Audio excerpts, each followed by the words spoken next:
2, 1. Hey everybody, it's Old School Nerd. I'm back. You know where I was?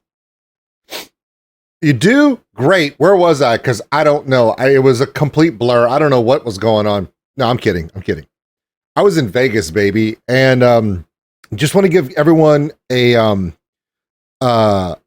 story of a 5-day trip that, for no other reason than the forces of nature, became a 10-day trip of chaos, mayhem, and a little bit of fun. Okay, so some of you know this, some of you do not. My name is Old School Nerd. Duh. What a lot of you don't know is my name is also Richard, and Richard has a day job. Actually, it's not a day job. I haven't worked a day in my life. I work about 60 to 70 hours a week at my other job when I'm not in front of this camera. And I'm an observability analyst, a consultant per se, engineer, admin for observability for a financial company. I'm not naming names because that's not the point. And I'm trying not to get fired. Yeah. So, there is a company called Dynatrace. Now, if you don't know what Dynatrace is, look it up. It's an AI run, generated platform that covers observability, analytics, front end, pretty much end to end, from back end to front end observability service, dynamics, logistics. I mean, companies that utilize Dynatrace from the top down become extremely efficient and usually have really good profitability. Companies like United Airlines, Princess Cruises, F1 teams, like a lot of high-end companies use this stuff. And also mom and pop companies can use it too, because it can be geared to any size. Anyway, so they have, it's a really good tool. It's an outstanding platform. I've been using it for about 2 years now. But every year they have what's called Dynatrace Perform, and it's usually held in Vegas. And this year it was held in Vegas at the Venetian Resort, Casino, Hotel, the giant complex, campus per se, that is the Venetian. The Venetian is basically exactly what you think. It's a resort designed around the city of Venice in Italy, however, much cleaner, and it is not sinking as far as I know. So anyway, that's, and I was planning to go to this on last Sunday, which I'm going to look at my calendar because my days are all mixed up. I was supposed to arrive there last Sunday, the 25th. Remember that day? The 25th, and I had 2 days of training, the 26th, the 27th, and then Wednesday, Thursday, we're supposed to be the conference where you talk to the companies and you do workshops and all this other stuff. And then I was supposed to come home on Friday, the 30th. Okay. I'll be told the only thing on this trip that went to plan was me coming home on the 30th, because as you know, the 31st, which was yesterday, we had our up and coming stream. So yay, at least the end of the trip went as planned. Which brings us to Wednesday, the 21st. Why am I going all the way back to the 21st when I'm leaving on the 25th? It's because in the United States, for those who do not know, or people who even care, we had a major Arctic storm come through the central and southern part of the United States, crippling air travel. And for those who do not know, I live in the southern United States in the state of Louisiana, which is on the Gulf Coast. And I live in a city called Lafayette. We have 180,000 people in the city, 250,000 in the county/parish. And we have a regional airport. It's a brand new airport. And remember that it's a brand new airport, and that's going to come in handy because of what the story as it unfolds. So, we go to this place, and we're planning to go. I'm leaving on the Sunday, and my coworker, who's also named Richard, don't forget that point. Yeah, I know. So we have different last names, so it works out. So, and our direct supervisor, manager, team leader, whose name is Irene, who you're going to find out really quick is irrelevant to the story after the first 8 hours of this story. Poor thing. Who's in Memphis, Tennessee. Okay. Now, we go back to the Wednesday because we find out on Wednesday 2 things. This storm is going to be big and we use a travel for the company I work for. We use a travel service. It's a company that arranges travel for people in the company, blah, blah, blah, blah, blah. You select the trip, your days, and they assign you flights and they assign you hotels. But I know I'm staying at the Venetian because I'm in this conference. But they assign our flights through American Airlines. That is also very, very, very important. And I'll tell you why after this. So we find out on Wednesday that the storm is going to be bad. So bad so that already travel warnings are beginning to go out for anyone who's having to fly on Sunday. They're saying if you're flying on Sunday or Monday, don't. Because the weather's going to be so bad that they're expecting major, not only problems in the southern United States, but when you start having the American Airlines, like we spoke before, their hub is in Dallas-Fort Worth, Texas. And that hub is going to be inundated with ice and snow. Also, hubs of Memphis, Tennessee, and Atlanta, Georgia are also supposed to be affected. And that's pretty much where Delta Airlines and other hubs are there. So it's not just going to affect those areas, but America's infrastructure and travel network relies upon a schedule of planes crossing and landing and exchanging routes to where different routes can be consolidated to make it work. When one of those legs falls apart, the whole wheel becomes unstable. Remember that as well. So they start warning us that you might want to adjust or keep an eye on your travel plans. That's on Wednesday. Also on Wednesday, we find out that our supervisor, manager, team leader, Irene, has to leave immediately for a family emergency. Uh-oh. So my counterpart, Richard, and I, and our team leader were supposed to be going to this conference together. Already we're finding out that our team leader has to leave on a family emergency. And so she's hoping to be back in time to join us in Vegas, but she might be a little late. She may show up on Monday or Tuesday, right? So, okay, do what you got to do. It's a family emergency, and that's the most important, right? We know that. Family first, everything else can come after that. So my buddy Richard, my counterpart Richard, lives in Florida. I'm not going to tell you where in Florida. That's not the point. Florida's way over there to the east. It's in warm weather area, right? He's not getting the alerts that I'm getting. I'm getting a lot of alerts because for American Airlines, the airline that I was assigned by the travel company we use, their major hub for anyone leaving Lafayette, Louisiana, where I live, you know where you fly to? Dallas-Fort Worth Airport. The first city that's going to be impacted by this major winter storm is Dallas-Fort Worth Airport. So they're already telling us, get ready. Okay, fine. So, so I immediately start getting these notifications through the travel agency, the travel company, about possibilities of rebooking free of charge if you need to. I also know that it takes the travel company a long time to make those adjustments. So I am immediately thinking to myself, I asked the travel company, can I go directly through American Airlines as long as I use our confirmation number if they want to make automatic changes, because their booking system is run by an AI component as well? Can I just use them to save time? And they're like, as long as it doesn't change your destination or the cost of the flight, you can do whatever you want. Because it doesn't affect your company, it doesn't affect us. I was like, okay, cool. So I went on to American Airlines site and they were like, there's no way you're getting out on Sunday. Sunday, we expect the Lafayette Airport to either be shut down or all of its flights to Dallas will be shut down because Dallas will not be accepting flights. Here's something people don't know about the airlines.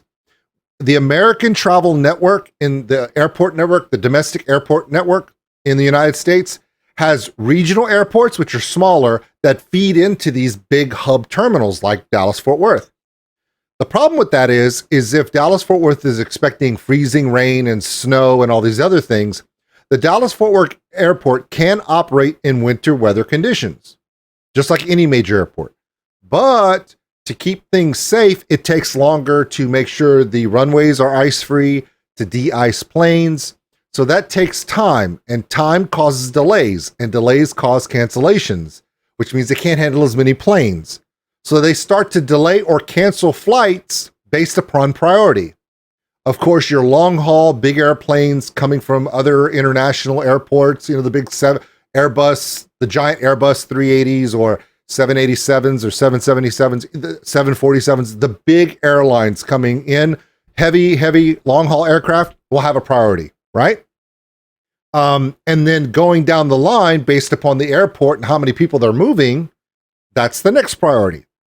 My little airport in Lafayette, Louisiana is the smallest commercial airplanes you're going to find, and they get cut first. So already American Airlines is saying, Friday's not looking good. It's Wednesday, and they're like, Friday's not looking good. So I was like, okay, what are my options? What about we fly you out on Saturday? So by Thursday morning, this is Thursday morning, okay? Thursday morning, you guys know that I'm preparing for the last D&D stream before I leave. We just finished What the Hell Wednesday. You guys were here last week. I mean, the week before last. Oh my God, it's been so long. The week before last. And we're hanging out and we're doing that stuff. And I'm getting these messages on my phone. And everyone keeps wondering, why am I being distracted while I'm doing reactions? It's because my phone right here is just, and it's American Airlines. And American Airlines is canceling and rebooking me, trying to get me to my destination. And it sets me up for a flight on Saturday morning at 10 a.m. But instead of going to DFW, it's avoiding DFW altogether because of the storm. And it's sending me to Charlotte, North Carolina, all the way on the East Coast of the United States, because the weather won't have reached there by Saturday.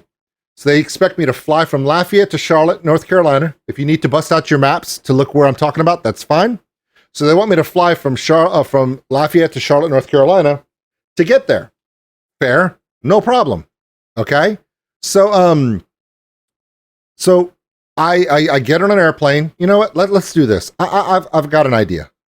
Let me pull up U.S. map with major cities labeled.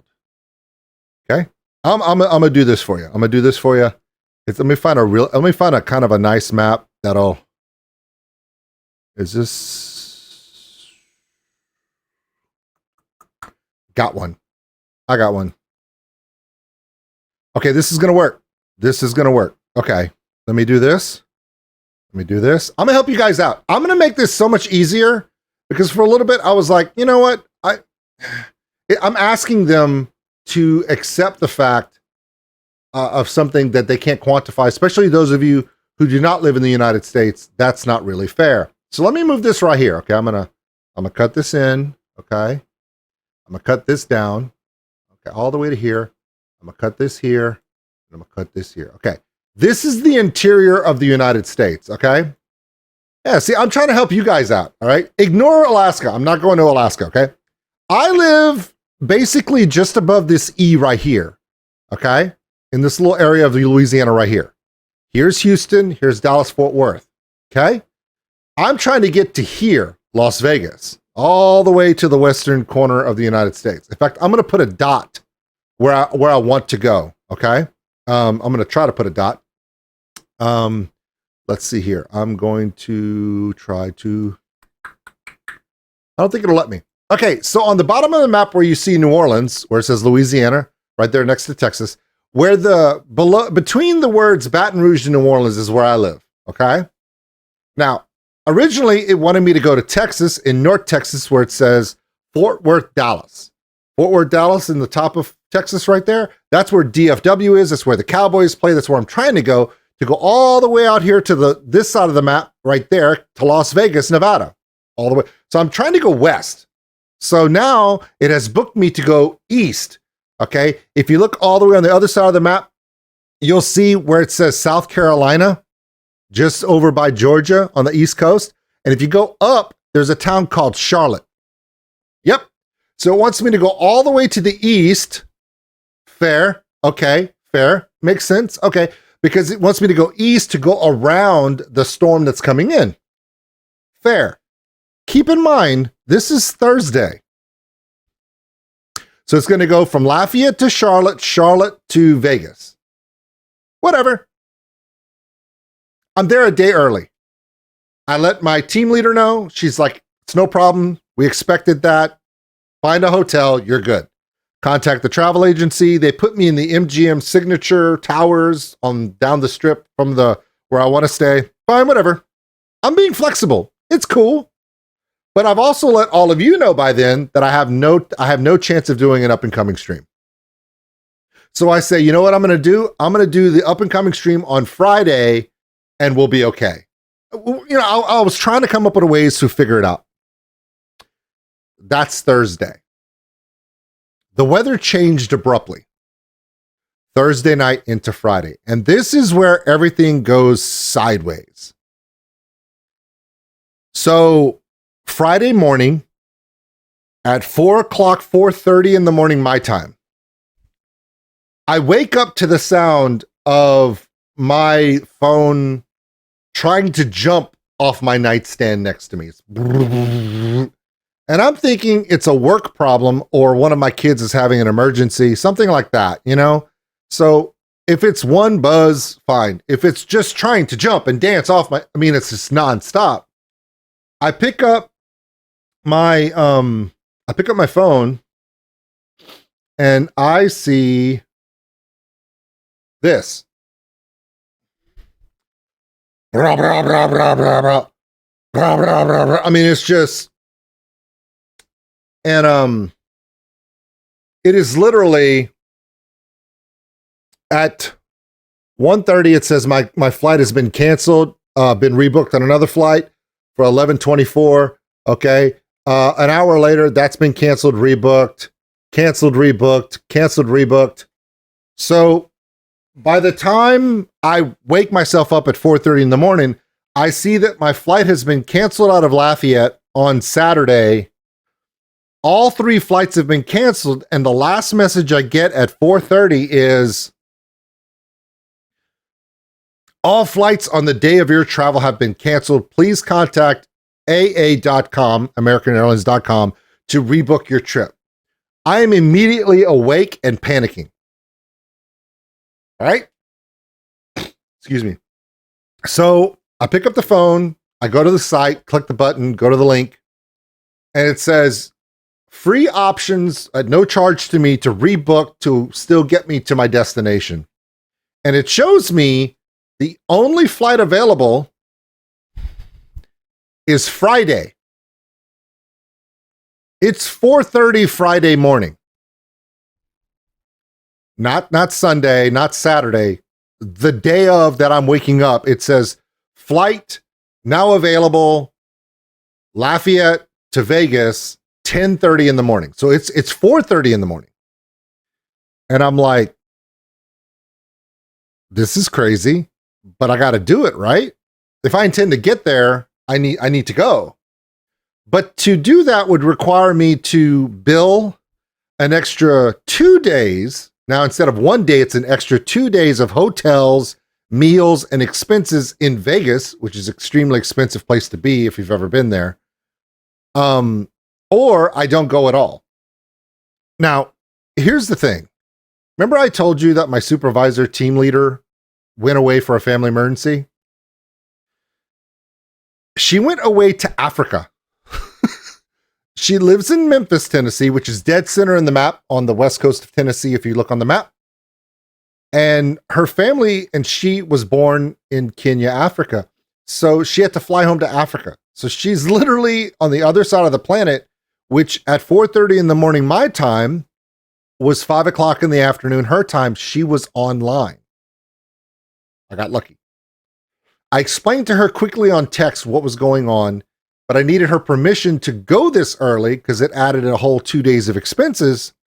And her exact words were, I kid you not, you need to be there, whatever it takes, as long as the travel company is, if it's part of what they recommend, you do it. I need you there. Yes, ma'am. By the time I was able to communicate what was going on and text her and everything else, it was 5:30 in the morning. 5:30 in the morning, flight leaves at 10:30, 5 hours. That's doable. Remember, there's a winter storm coming. I have a bunch of plants outside I need to bring inside. I have to prepare the pipes for the winter weather to make sure they don't burst. I have to try to communicate to Chelsea and my kids to make sure that they are prepared to do the things here in the house to prepare and manage for cold weather so they don't have any problems with broken pipes or electrical problems or anything like that while I'm gone, because I'm a good head of household. So I take that flight and I hit submit. As soon as I hit submit, it says, that flight is no longer available. That flight is no longer available, so I hit review other options. And it shows me a flight out of Lafayette for Friday, the day I'm waking up, at 7 a.m. It's 5:45. It's in 2 hours. The flight takes off in 2 hours. I'm sorry. No. It's 5:45. It leaves in an hour and 15 minutes. The flight leaves in an hour and 15 minutes. I was originally scheduled to fly out on Sunday or Saturday. I have not packed yet. I haven't adjusted my up and coming videos, which is why we didn't have an up and coming video last week. Hadn't done anything. Thank God I had pre-packaged and pre-edited all my reactions for the trip ahead of time with all of you.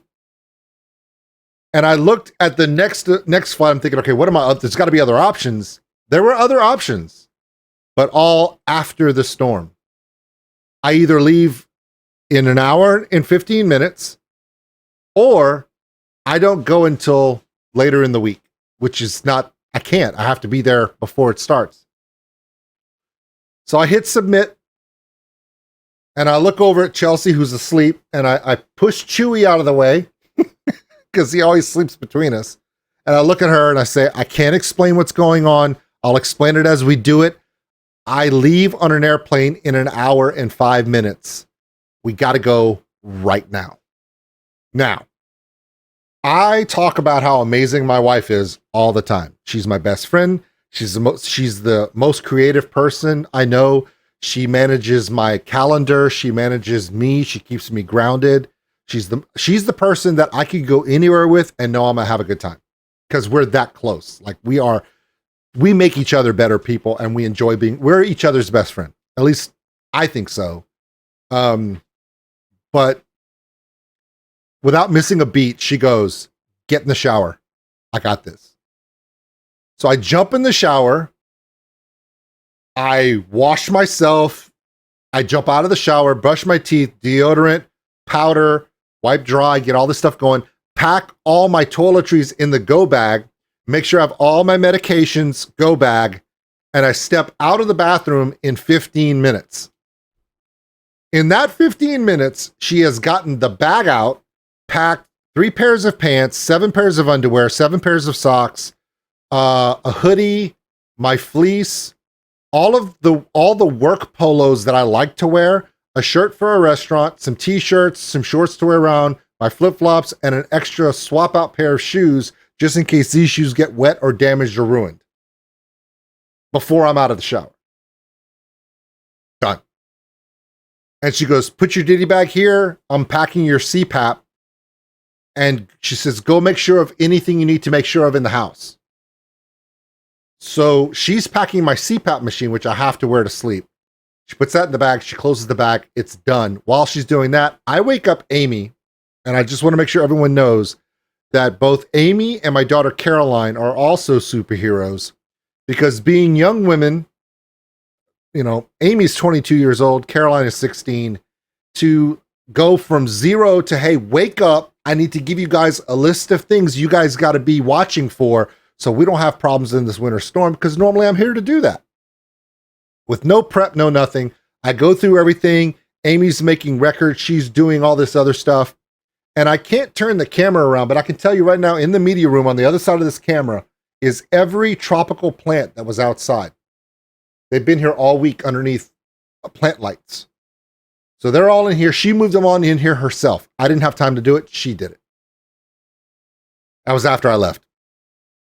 So we left. So I got the go at 5:55. 5 minutes. I was in the shower, and then 10 minutes after that was 6:10. The flight leaves at 7. So at the 50-minute to go mark, we pull out of the driveway. I'm driving. I'm going very fast. We get to the airport. My wife drops me off. I've got my check bag, my backpack, everything I have on me. I hit the gate. I give her a kiss. She, knowing what she's doing, doesn't even bother to ask me. She loops around to the pickup lane just in case I can't get online, just in case I don't make my flight. She's like, if you don't make your flight, if we have to go to New Orleans or Houston and you have to take an alternate route, by the way, New Orleans and Houston, New Orleans is 2 hours that way. Houston is 3 hours that way. She's like, if you can't make this flight and it doesn't work, wherever we got to go, we'll get you there. That's my wife. My wife is the wing person any person would want logistically. Like, she is so flexible and she's always thinking about the things that I don't think about. If you think I'm bad at scheduling and you think I'm bad at keeping up with everything I'm supposed to do on this channel thing, if she wasn't in my life, I might as well stop. It would be horrible. Okay, enough kissing my wife's ass. Let's move on. So I get to the desk for American Airlines. There's one gate check person there. Now, kudos to Lafayette, Louisiana. They have a brand new airport. It's like 3 years old. It is super modern, great logistical, great everything, but it's a small airport. There's 5 gates, 3 airlines. It's small, but it's modern. So there's no like Bubba who was trying to load the plane and everything is modern and set up. She had me checked in. She brought my bag directly to the plane because she knew it wouldn't have a time to go through the little carousel thing. Went up through security. There was nobody there because it was, early in the morning. I walked right in there, walked right to the gate. And 5 minutes after I walked up to the gate, they called my group to board the plane.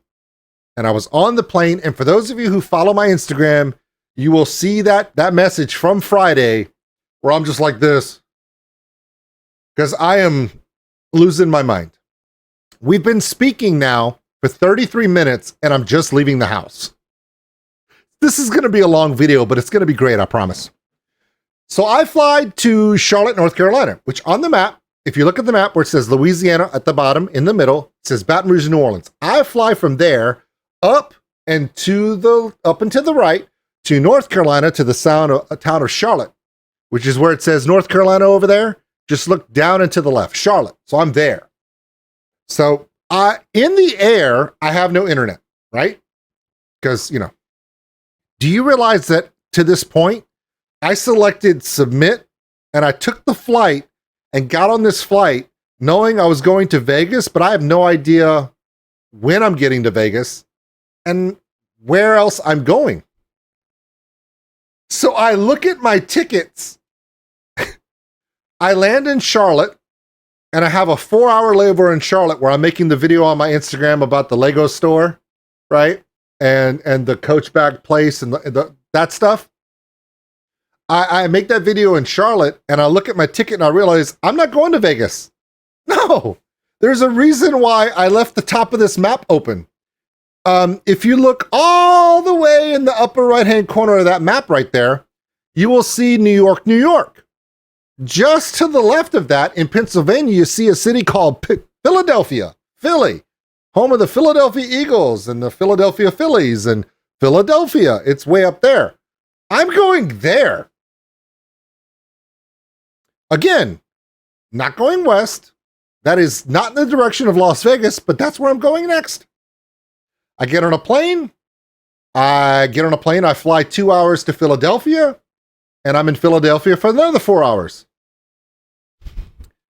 And then that's where I take a picture of the other Lego store next to the Coach store, which is hilarious to me. I get some more food, and I get on a plane from Philadelphia to Las Vegas. Now, because there's a winter storm, the jet stream has dropped out of the Arctic. Now, the jet stream is super high-speed cold air that travels in the United States west to east all the time. It's always west to east. That is the prevailing wind. It's at very high altitudes, and it's very, very fast, right? It's like 150 to 250 miles an hour, and it's always moving. It goes from west to east. So if you're flying from the west coast to the east coast in that direction, your flight's usually faster. If you're flying from east to west, flights tend to be a little slower because they're going against the wind. Well, this happens to be against the wind from an Arctic blast out of the Arctic northern reaches of Canada, going from west to east. So a flight that should be 4 hours and 10 minutes is 6 hours. Now, for those who don't know how large aircraft work, commercial aircraft fly in the 30,000 plus altitude range, 30,000 feet, or 1,600 meters. When you're flying at that high, the air temperature outside the cabin can range between a negative 100 degrees Fahrenheit and negative 160 degrees Fahrenheit. It's very, very cold up there. So commercial aircraft do not necessarily have air conditioners. They have heaters. Those heaters are located in the main cabin areas in the center of the aircraft, above the cabin and below the cabin. And based upon where they generate the heat, air circulators, those little nozzles in the aircraft, circulate the air through the cabin, thereby dispersing the warm air and dissipating the cold air, and it keeps everything at even temperature. The fans weren't working on my plane. Well, they were working, but not very, it was like going, rather than, it wasn't doing a lot. So it wasn't really moving the air. And where we were seated, it was in the area of the heaters. So the ambient temperature in our part of the plane was 30 plus degrees Celsius, or about 85, 86 degrees Fahrenheit, the whole flight. So it was a hot summer day in our part of the plane. And if you walk to the back of the plane where the restrooms were, they were wearing blankets, hats, and gloves because they were freezing to death. 6 hours of that. Whatever. I land in Vegas at 11 o'clock. I'm in my hotel at the MGM Signature Towers at 11:30. So I check in, and there's 3 towers at the MGM Signature, 3 giant towers. I think they're like 50 something stories tall. I go in there, I check in, they tell me I'm in Tower 3. Okay. I go to Tower 3, and there's 3 older ladies with me, 3 little old grannies that are going to Vegas. Ah! So excited they are. I'm just tired. So we go to the elevator, and there's 6 elevators. We push the button up. I've got to go to floor 11. They have to go to floor 22. The door at the elevator at the end of the hall opens up. We go up to it. We walk in. It is covered in vomit. The floor has vomit all over the floor. There's vomit all over the walls. Vegas, baby. And they're like, oh, I'm like, hold on. We'll get one of the elevators, ladies. At that point, I'm like taking care of the old ladies, right? So we let that door close, and we push the up button again. That one opens up again. Because if you know about elevators, whichever one is at your floor keeps opening. And those old ladies are like, what do we do? And they're like, should we call someone? Well, it's 12 o'clock at night. There's nobody in our tower. So I take the stairs to the second floor, because it's me. I take the stairs to the second floor, and I push up, which brings that elevator up to the second floor. And at the same time, I yell down to them to push the button again.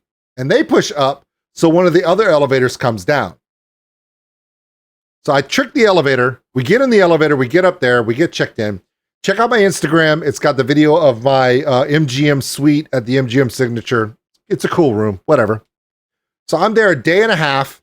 I hate it. I'm by myself in Vegas. A lot of you would like, that sounds like fun. It's horrible. Remember, I am not a rich person. I know people think I am because I'm on YouTube. I'm not. I have a lot of bills. My kids have medical bills. I have medical bills. Life. Everything's expensive, right? You go to Vegas, everything's 3 times more expensive. It's rough. I'm on a company trip. I can't just blow up the company's credit card. I'm trying not to get fired in Vegas, right? So, but I'm also bored. So I make a bunch of videos about how much I hate Vegas, which is the joke, but everyone in Vegas thought I was personally making fun of their mother. Not my fault. She's a whore.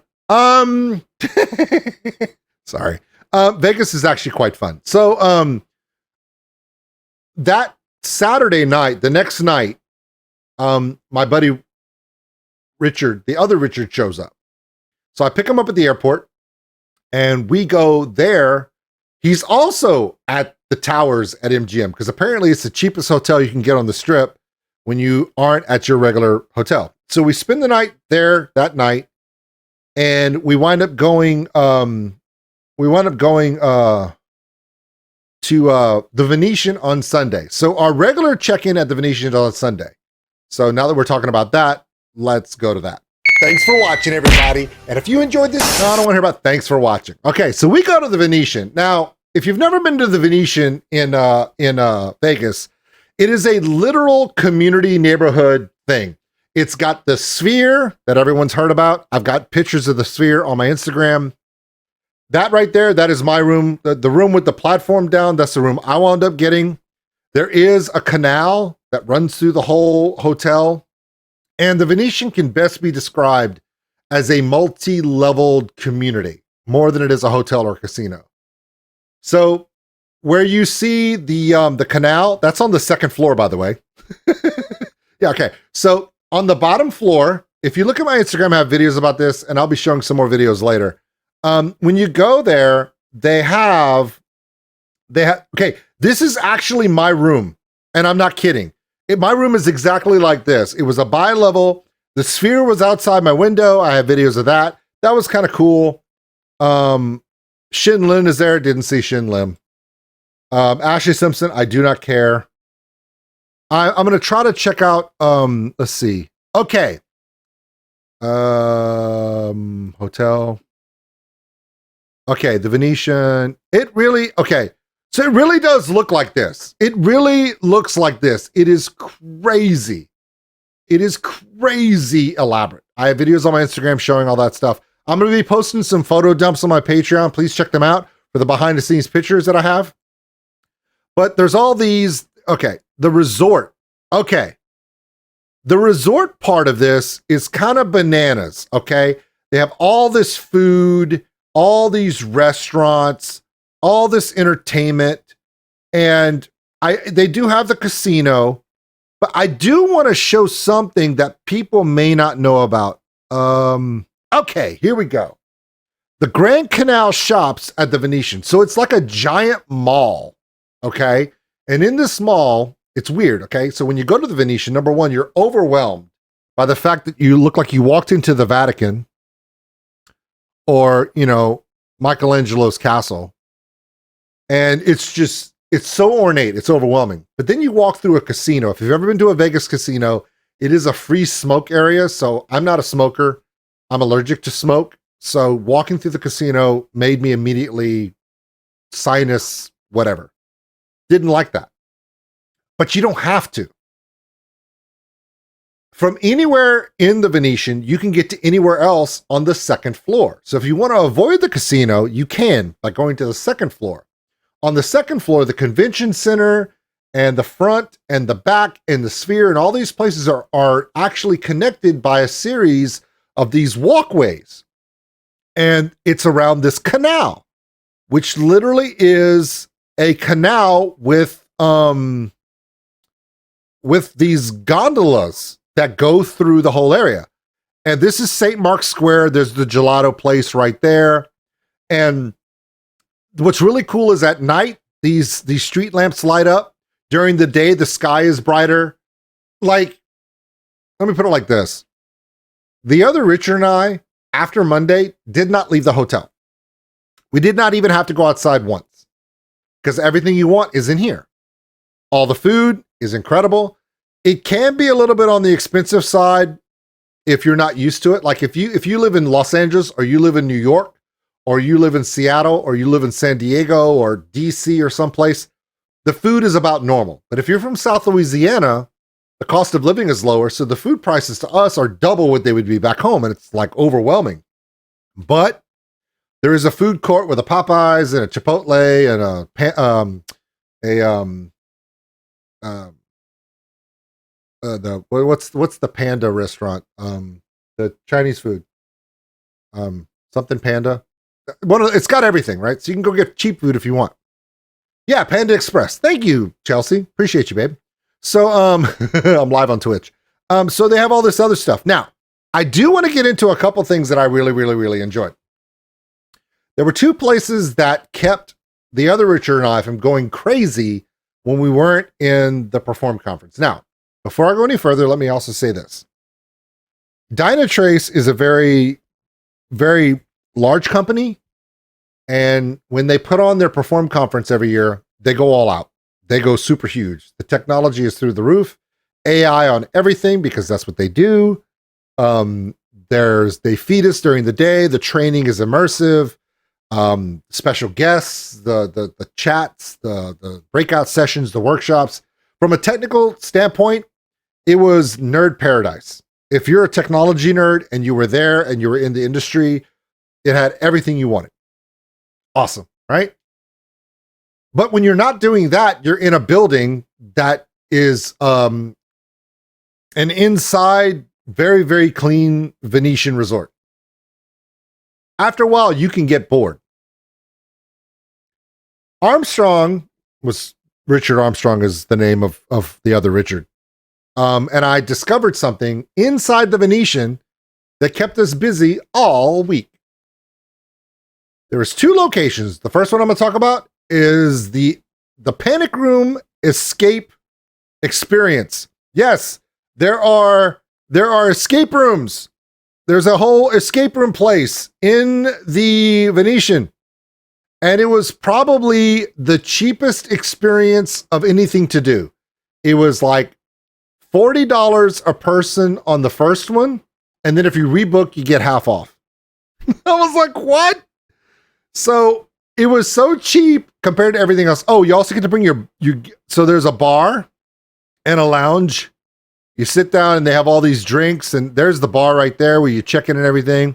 And you can pick your game, but then once you pick your game, you can also like we did this one, which is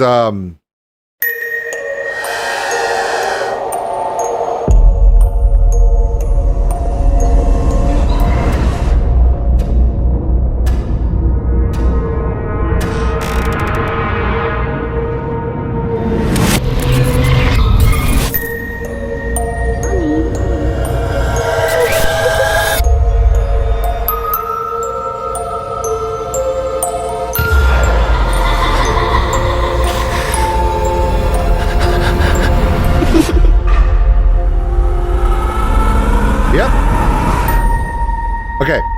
So we did that one. That one was pretty cool. And we did this one. We did Wizard Trials.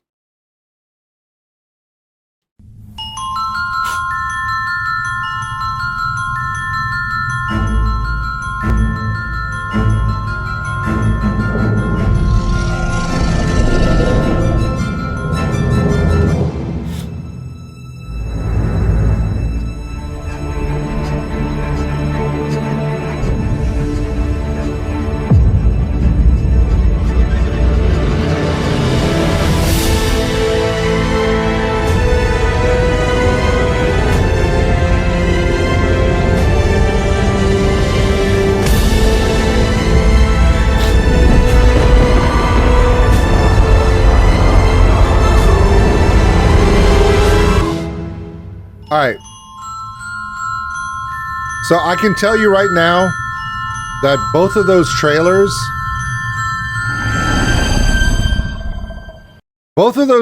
were filmed in those actual escape rooms. Letting you know. Now, the blonde-haired wizard and the old Merlin were not in there. The ghost little girl that scares the crap out of you in the first one, not in there. It's an escape room. But those were actually filmed in the rooms themselves. I will give a shout out right now. I did pretty good in the wizard one, but in the haunted manor one that we did, my buddy Richard got us out of there. I was not happy. I don't like porcelain dolls. I don't like scary stuff, and that's fine. Here's also, now they're all different difficulties, from the ones that are just fun, you could do with your friends for the fun of it, all the way to the time machine right here, which I can tell you right now is a 30% success rate. Yeah, it's not easy. There's also one, because it's Vegas, they have one right here. It's 18 and over. It's called The Morning After. Think of the movie The Hangover, but at an escape room. It's super easy because everyone that goes in there is probably drunk, a bachelor or bachelorette party. It's one of those. I think basically you have to get out of the hotel room before the angry husband or wife shows up. Anyway, I want to make sure that I talk about this, and I want to make sure that I share this with everyone. If you're at the Venetian or anywhere on the Strip and you want to do something fun that's not Vegas expensive, but you want to enjoy a good experience at a good price, Panic Room Vegas at the Venetian is probably the number one spot. It's kind of secluded. It's kind of out of the way. You don't have to worry about a lot of traffic. It's up on the 3rd floor next to the Atomic Bar.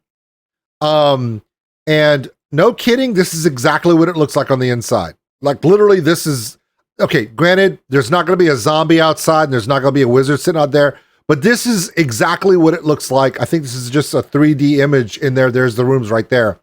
Okay, I want to say this, and I want everyone to look at me right in the face. The Panic Rooms are awesome. All of the rooms are at least 2 rooms. Each one is at least 2 rooms. This is why I think these are my favorite escape rooms I've ever been to. You have hints that you can ask for at any time. And you do have unlimited hints if you want them. However, you don't have to use hints if you don't want, but you know how they have those operators that operate everything and watch you on camera? The operators at the Panic Room know the room immensely, but they can also watch you, watch the time, and know if you need a hint because they know how much is still left to do. They are really good about knowing how you're going on, how you're talking. They listen. They're watching how you're talking, how you're communicating, how you're solving puzzles. They can see how good or how bad you are at it. And based upon how much time's left and how many things they know are left to do, they may give you a hint without you asking for one. They'll pop it up either vocally or they'll pop it up on a screen that you read, and it could be an easy hint that's obvious, or it could be a riddle. It could just a little. The idea is they want you to complete it where you don't feel like you got too many hints, but they don't want you to fail. Now, if you want, you could push a button on the screen that says, I don't want any hints. And they're like, good luck. Now, you can also get your drinks at the bar, and they have themed drinks if you want. And there are places to put your drinks in the escape room. Bring your alcohol with you. It's great. The rooms are great. The operators are great. The staff is what makes it fun. The staff at this place, there's not a single bad attitude. There's not a single person in there that isn't happy that you're there. I'm going to shout out a couple of names. There's a guy named Gregory who was a bartender there, and there was a host who was hosting us, checking us in, and hosting us on the first night named Lily. And Lily was amazing as a host because she helped us with our drinks. She helped us go to our room. She helped us on the kind of setup of where everything is and how to, because we had never been there before. And she made it really interesting and easy for us to know exactly what we needed to do to enjoy our time. And then the next day that we went, which was 2 days later, we went back for another one because I told you if you rebook, you get a discount. We went back and she was our operator and we didn't know. So she was running the games in the control room. And so she knew us and she was like, yeah. So to Lily and to Gregory and to all the people at the Panic Room in the Venetian, chef's kiss. Outstanding place to go. So if you ever go there, that's where you want to be. All right. Now we're going to talk about some other stuff. Also in the Venetian, in St. Mark's Square, is a unique experience called the SANDBOX. For those who do not know what the SANDBOX is, the SANDBOX is a immersive virtual reality system where you and a group of people, up to I think it's like 5 or 6 people, a group, can go in to this place and you can go and get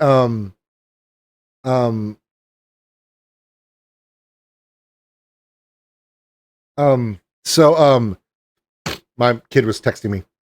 So you can go in there and they give you the helmet and there's sensors on your wrists and on your ankles and a vest for hits, for hits. And there are various scenarios that you can do. I'm going to play the two that we did. The first one is from the movie Rebel Moon on Netflix. This was me, the other Richard, and 3 guys that we met at the Perform conference from another company. The 5 of us went to dinner at Buddy V's. That's a great Italian restaurant. It's amazing. And then we went here, and I'm going to play the videos for you because, yeah, here we go. Yeah, this is the trailer.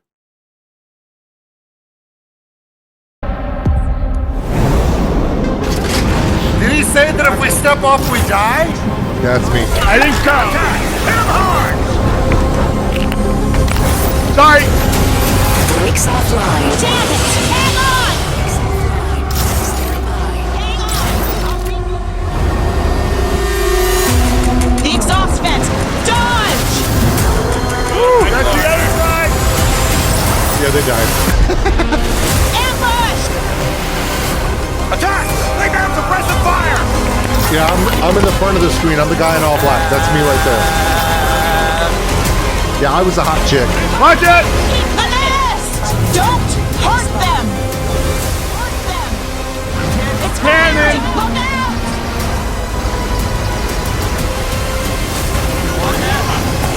Yeah! Oh boy! Fighting like a rebel!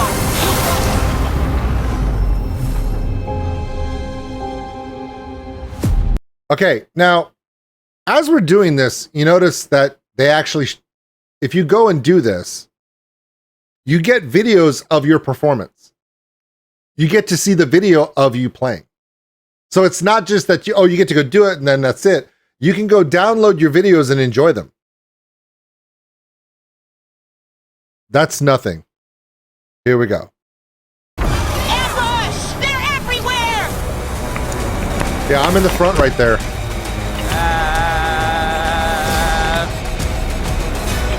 Watch it! I need to lose weight. I really do. Oh, right there. Grenade! All right, hold on. But there's more. Oh no, hold on. There's more. All right. Time to blow off some steam and dance. Yeah! These are all the guys.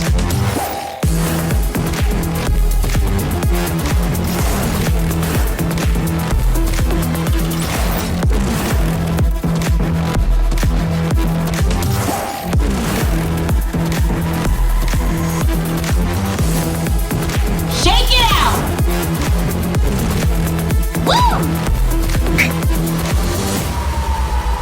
Yeah, we were the Powerpuff Girls. All right, so we did that one. Now, I am going to bring up some videos. I'm going to bring up some videos. I know some of you may not want to know about this, but it's going to happen now. But let's see if I can find them. Okay, here we go. All right. Armstrong and I, the other Richard and I also did another video, another experience. And this one was for the new Deadwood Valley, but it's called Deadwood well, I can't remember the name of this stupid one. It's the newest one from the Deadwood series. There's also a Squid Games one, and there's one for Stranger Things. There's a wizard one, a pirate one, but there's like 3 zombie ones. This is the latest one from the Deadwood series. And it was just the 2 of us. The only thing about these videos is I have desperately got to lose weight because I was wearing a red shirt and all you see is my belly. It was a lot. It's a lot of me. So it's the other Richard and I, and we were by ourselves in the scariest thing I've ever done. But at the same time, you get a gun, so it's not as bad. You just kill them all. Hey, you team! What happened? Remember for Why'd you your say it like that? supplement. Yeah, we gotta...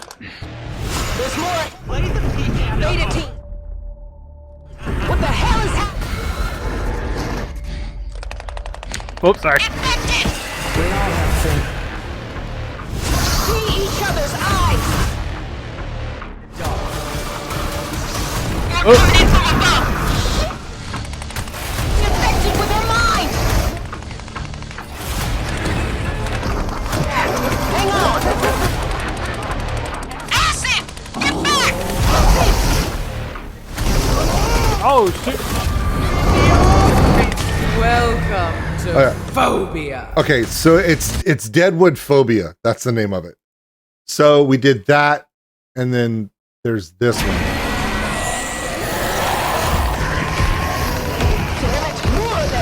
And they come pretty fast. Okay. In these VRs, they're not just spray and pray. You have to aim. You have to aim, and headshots do count. Headshots do matter in this game.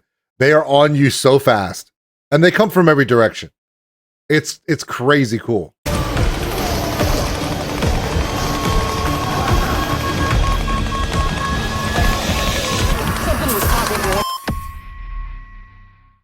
And then there's the last one.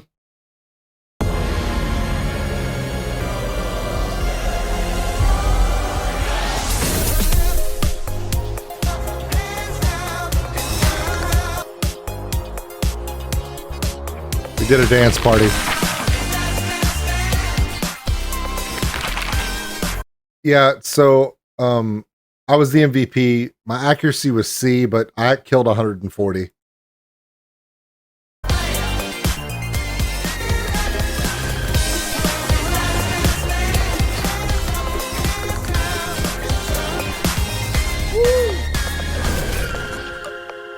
And because our team leader Irene couldn't make it with us to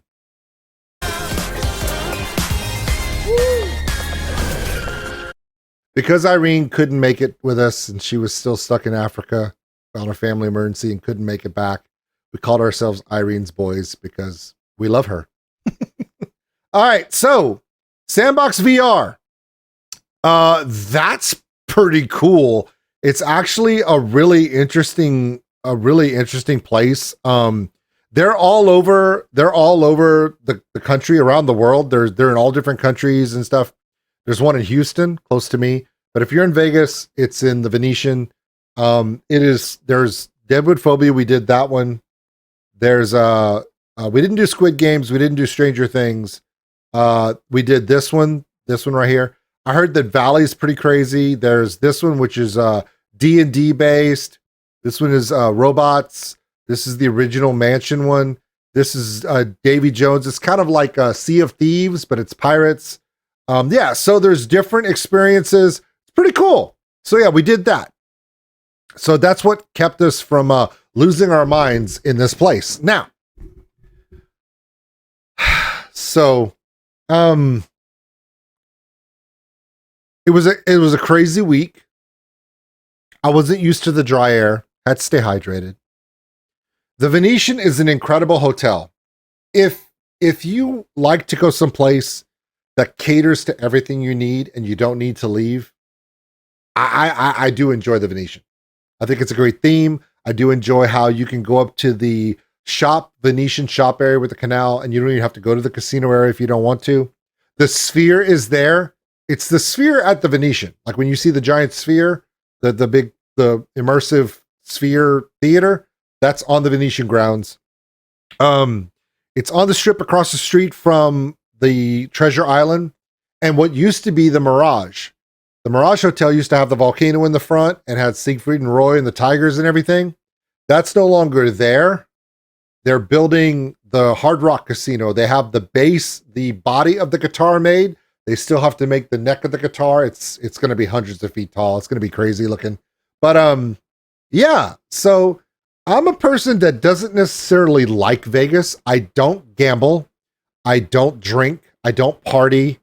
I wouldn't mind seeing a metal show there, but I'm a big nerd. I do love going places, and it's the kind of place, the one that's the pyramid one. I'm live on Twitch, by the way, right now.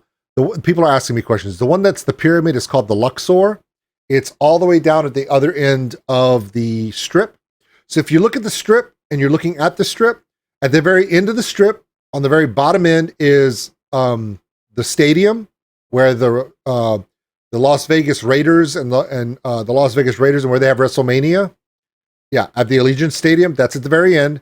Then you have the Mandalay Bay, then the Luxor and the MGM. And as you work your way up, you have different like Planet Hollywood and the Cosmopolitan and the Viva, and you have Caesar's Palace and the Bellagio, and you keep moving up, and then you run into the Venetian, and then you have the Wynn behind us, and there's the one that looks like an old castle. There's all these different, yeah. No, Henderson is a little bit outside of it. It's called Paradise. It's actually called Paradise. Yeah,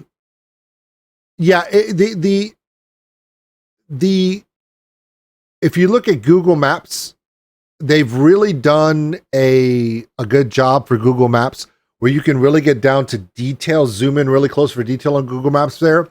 Because if you just take buildings, like if you go on Google Maps and you're looking at some place on how to find somewhere, normally it's just lined out squares of buildings. In Vegas, if you do that, you'll get lost because everything is so detailed and everything is not square. So you need details. It's a really cool thing. You can also do the Google Street View, which is kind of cool in Vegas just to see it. Now, if you love a city that has everything you could possibly want up to 1,000%, Vegas is your place. If you're more of an introvert and you just like to chill, Vegas may be a little overwhelming for you because we went during the slow season and it was overwhelming for me. However, I found that it was a really interesting time. I know we had a lot of fun, and I learned a lot. And Dynatrace puts on a great conference, which is awesome. But I'm glad to be home.